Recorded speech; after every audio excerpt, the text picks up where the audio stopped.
Morally questionable characters are a weird thing.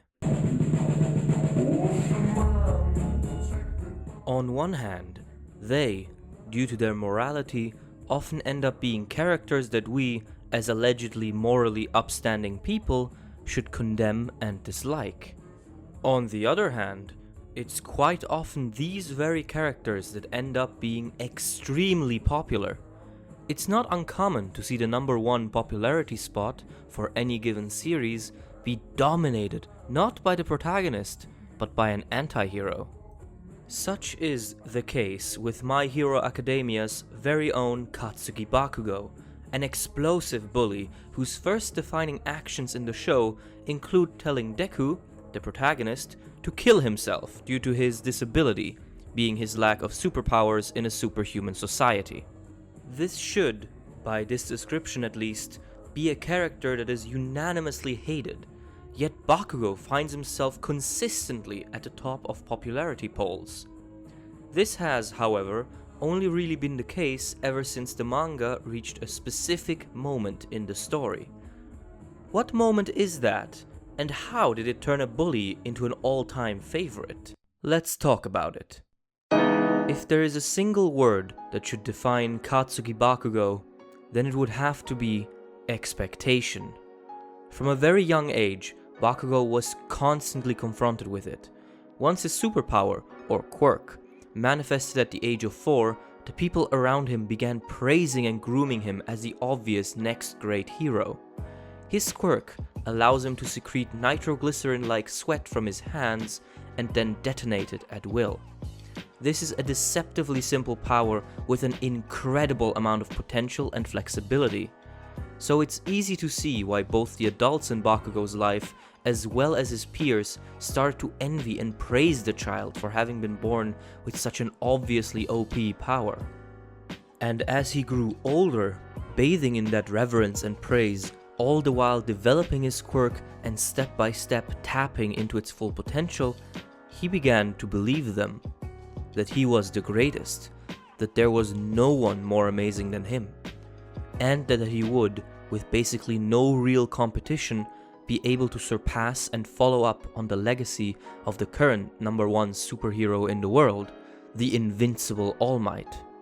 The consequences of this upbringing should have been obvious from the start.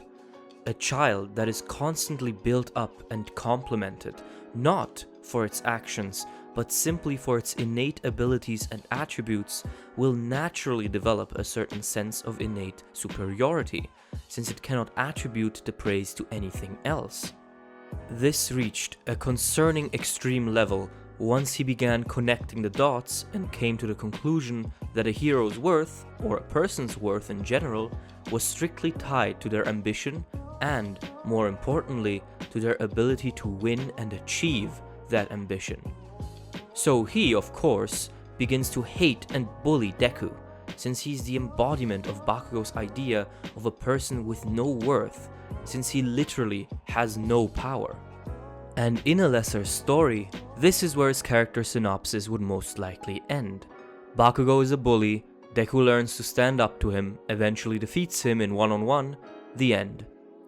And there would still be no trace of that one moment that explains Bakugo's popularity. But of course, this is My Hero Academia and Kohei Horikoshi we are dealing with. So as always, there is more than initially meets the eye. Let's go deeper. The difference between every angry anime boy ever and this blonde ball of boom is that while writing Bakugo, Horikoshi absolutely considered the double-edged nature of compliments. When someone comes up to you and tells you, "Hey, you're really great," there are not one, but two messages you receive from that statement. There is the obvious compliment of, "Hey, you are great," of course, and that is what a healthy mind will mostly concentrate on. But there is a second aspect that you can hear out of it, one that is a perfect latch-on point for many anxieties. Every time someone says you are great, they are, in a way, also saying, "With how great you are, it would be really bad if you fucked up." Praise and expectations always create pressure. Pressure to excel, to achieve, to win. And that is where Bakugo begins to stumble. You see, his bullying of Deku is as much a defense mechanism as it is an expression of his life philosophy. Because as lacking as Deku is in power, he is overflowing with ambition. No matter the obstacle, he is always looking forward and trying to grow. So Bakugo has to keep pushing him down, has to keep dragging him through the mud, because as long as Deku, the no-power loser, remains at the bottom, Bakugo's belief that his strength will always carry him to victory, while Deku's innate powerlessness will always leave him in the dirt, can survive. Of course, Deku still doesn't give up, continues to try and even attempts to befriend and help Bakugo, all in the pursuit of the exact same goal, All Might's spot at the top. This in turn causes Bakugo to lash out against him even more violently, as he sees this act of ambition and friendliness as Deku trying to escape his predetermined place in the hierarchy. However, this struggle of his remains rather subconscious throughout his childhood and middle school years. His worldview rarely gets challenged, since he is the strongest, smartest, and overall best kid at school, and Deku is the weakest. But then, multiple smaller incidents cause this worldview of his to crumble rapidly. Bakugo gets caught by a villain and has to be saved, first by Deku, then by All Might. He enters high school and finds himself outclassed both physically and intellectually by no less than 2 people. And, as the final and greatest challenge to his philosophy, Deku not only enters the same prestigious hero high school as him, he also suddenly develops a quirk, one that is powerful enough that it will, in time, give him the ability to compete, which, combined with his unending ambition, turns him into a serious threat to Bakugo. He also now has to deal with a very concerning thought, that Deku had been quietly enduring the abuse for years while hiding his quirk, knowing that he could beat Bakugo at any time. Suddenly, he begins to question himself. Had he been the weakling all along?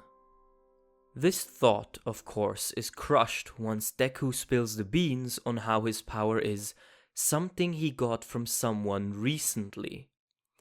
And while that alleviates that specific worry, it doesn't do much to restore Bakugo's broken perception of himself, since, shortly prior to this revelation, Bakugo had lost to Deku for the very first time. Granted, it was a loss due to technicality and rules, since Bakugo still defeated Deku physically, but the difficulty and eventual technical defeat in this test confirmed Bakugo's greatest fears, that a weakling like Deku can catch up, which in turn means that Bakugo could also lose and sink to the bottom. As these fears eat on Bakugo for many events in the series going forward, we slowly inch closer to the moment I mentioned.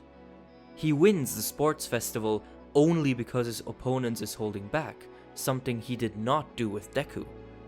He ends up spending his internship doing menial tasks, while Deku is out there getting authentic combat experience and evolving his quirk, even going as far as to copy Bakugo's movement. And then, at the end of the term, he manages to pass the midterm exam only by partially accepting Deku's new power and then having to be saved by him. This all, of course, creates a great miasma of insecurities within young Bakugo. He feels like his position in the world is at risk and loses his grasp of his self-worth and perception. And then, as summer arrives, he is torn down completely. As he is kidnapped at the hands of Shigaraki and the Vanguard Action Squad, he, once again, finds himself in a situation where he's in need of rescuing. A situation, mind you, in which Deku has not really found himself in so far. Towards the end of this arc, 2 very crucial things happen. Firstly, Bakugo, now aware of both the presence of a man who can pass and reallocate quirks and All Might's decreasing power, figures out how Deku's quirk came to be, that it was passed on to him by All Might. And second, All Might uses up the last bits of said power to defeat the boss of the villains in a fight that is a result of the rescue operation, being essentially forced by circumstance to retire. As Bakugo tries to process these events, his mind becomes occupied and clouded, which then, in a final act of humiliation, costs him his provisional license exam, while almost all of his classmates, including Deku, pass and get their license. This, as the final nail in the coffin, causes Bakugo to seek out Deku and drag him out to Ground Beta, where he intends to vent his feelings and finally settle things with a fight. Now we are approaching it, the moment I was speaking of. It's important to quickly remember that up to this point, many of the more psychological aspects of Bakugo that I have mentioned here have been very understated and barely noticeable throughout the story. Considering he's our deuteragonist, we get surprisingly little insight into who he is up to this point, besides his angry, over-the-top demeanor. It would still be possible to just see him as an angry, uncooperative but at least powerful bully. And, in a single moment, Horikoshi lifts the curtain and lets us see the real tragedy of Katsuki Bakugo. Don't you dare worry about me! Attack me! Why won't you fight back? Why did I end up having to chase after someone who was always so far behind me? Why did a damn small fry like you get strong and become the #1 hero's sidekick? His favorite? You got so much better, and I destroyed All Might! I admired him so much. But it's because of me that he ended up losing his power! If I had been stronger, if I hadn't been kidnapped by villains, then it never would have happened. All Might knows it was my fault, but hasn't said anything. Everyone has to know, though. I can't get it out of my head. It's like it's constantly playing on loop. So what the hell am I supposed to do? This moment is one thing above all else. Brilliant.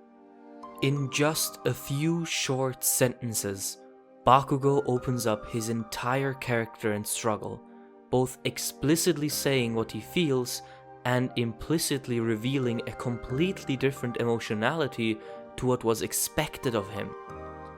He completely reverses his own self-image, now seeing himself as a weakling who brought down his idol, whereas Deku was now the prodigy, chosen by All Might and capable of achieving great things.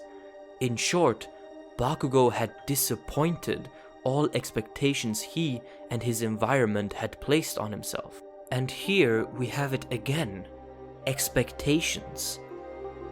Deku and All Might are both shocked at this outburst because they did not expect it.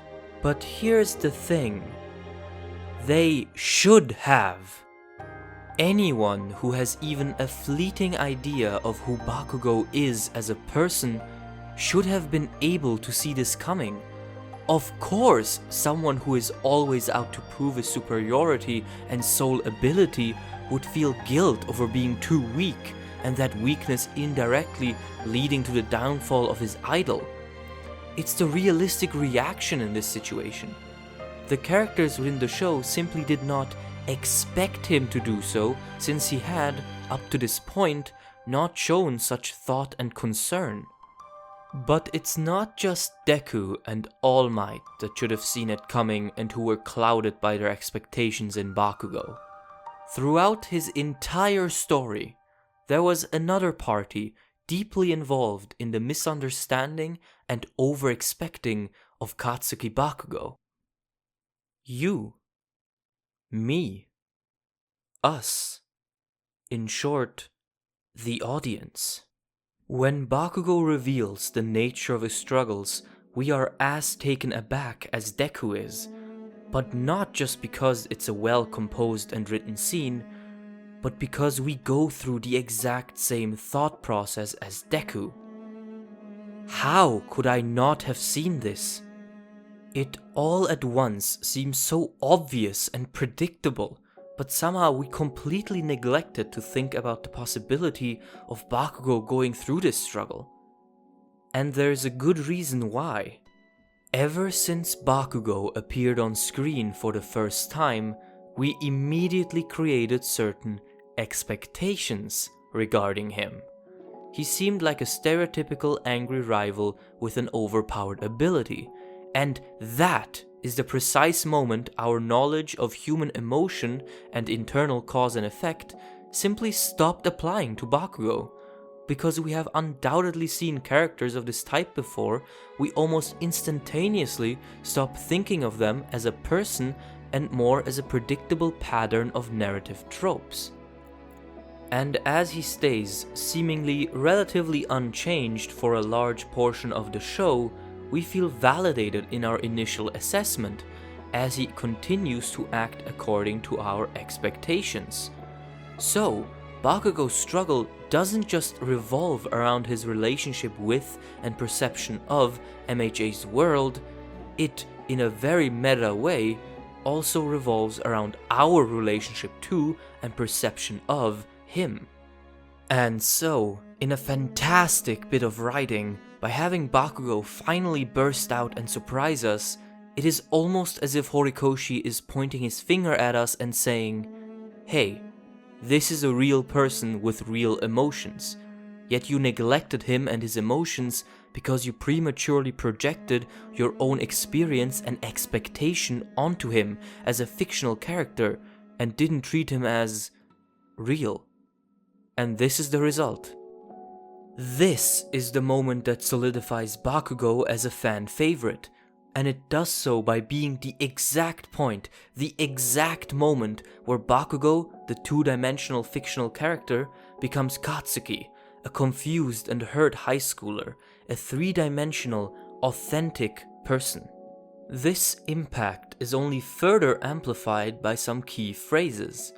For example, All Might, after Bakugo and Deku's fight, says this: I apologize. Sometimes I forget that you're children. Kind of a throwaway line at first, but when looked at under a meta-narrative lens, this is clearly another nod by Horikoshi to us and our behavior towards Bakugo, or really most shonen anime characters. Since we are used to seeing these people punch each other through buildings or shoot fire from their hands while bleeding, we constantly forget this very crucial detail. They are kids. Bakugo is 15, yet when the fan community judges him, it seems like they're talking about a fully grown adult. He is over the top and stubborn like many teenagers, and he has a hard time conveying and understanding his emotions, like most teenage boys. This ignorance of context can also be seen in the way fans talk about Bakugo before this moment. That he should hurry up and become calmer, or just grow up and make peace with Deku. These demands ignore the fact that up to this moment, we have only been following Bakugo for roughly 4 months, a minuscule amount of time compared to the 15 years he had to build up his values and ideas.